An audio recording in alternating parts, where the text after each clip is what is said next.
Good evening and welcome to the news now at 5 o'clock. I'm Danielle Lewan. This is where we bring you the latest digital headlines, and we have quite a bit of breaking news coming into the 24-hour WTOC newsroom. Most of you following this long saga of Judge Brett Kavanaugh.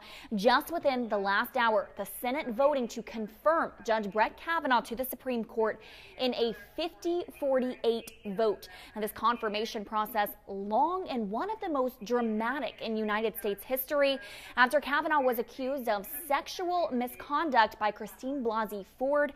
And Ford's allegations date back to when the two were in high school together. Natasha Chin has the latest.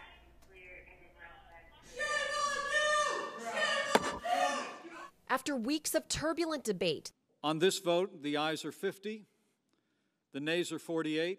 The U.S. Senate has confirmed Brett Kavanaugh as Justice of the Supreme Court. In the hours before the vote, anti- and pro-Kavanaugh rallies erupted in Washington. We do not consent.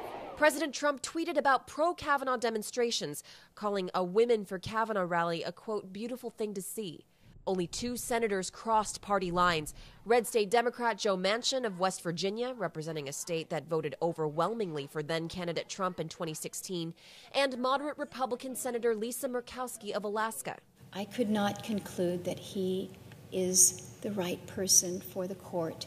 But enough senators are behind Kavanaugh, despite the tumultuous battle fueled by allegations of sexual assault from Christine Blasey Ford, accusations he's denied. A critical swing vote in favor of Kavanaugh comes from Maine's Susan Collins. I do not believe that these charges can fairly prevent Judge Kavanaugh from serving on the court. This is a hearing. Now months of fiery public debate comes to an end, leaving some senators worried about the message this sends to survivors of sexual assault. This body has had a test, and we are failing that test. In Washington, I'm Natasha Chen. Already, many of you commenting on this. Now, again, one of the most dramatic events in United States history. We sat here in the WTOC newsroom surrounding a screen watching as those votes came in one by one. Again, it came down to a 50-48 vote for Judge Brett Kavanaugh. We do have some breaking news coming out of the Savannah Hilton Head International Airport. A plane departing to Dallas delayed this afternoon. We're told two men were removed from the plane by TSA. All passengers also removed and told to leave their belongings on the plane. A dog was then brought onto the plane for an inspection. No threat was found at this point. That plane will be departing to Dallas shortly. Those two passengers removed, also expected to be put on a separate plane and still heading to Dallas this afternoon. Again, guys, no threat found on that plane, but we wanted to keep you updated if you were in the airport and saw some of that traffic and commotion happening. Still several of you commenting about Judge Brett Kavanaugh. We do have much more information on that on our website right now, WTOC.com. South Carolina residents, a reminder, your voter registration deadline has been extended. You now have until October 17th to register. Now, this applies to in-person and mail-in registration. Those of you in Georgia, that deadline still October 9th. Early voting in Georgia starts October 15th. I know I just ran through a lot of dates for you, all of this on our website. But again, South Carolina voters, that date has been extended to October 17th for you.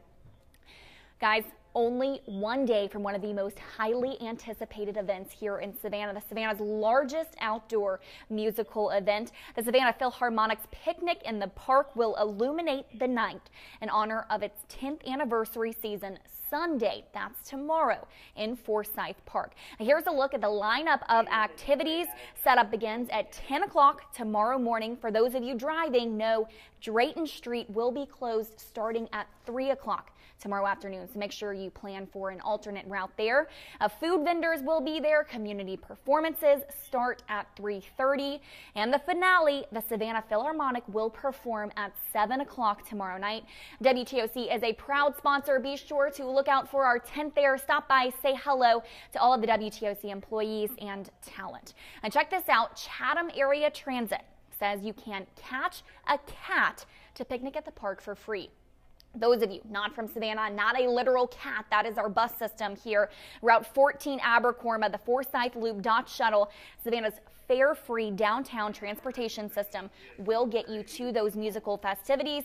Also, those of you riding your bikes, the Savannah Bicycle Campaign is offering free valet parking for bikes in Forsyth Park during the event, so don't worry about getting there. Savannah has all of the logistics figured out for you. Just get down there.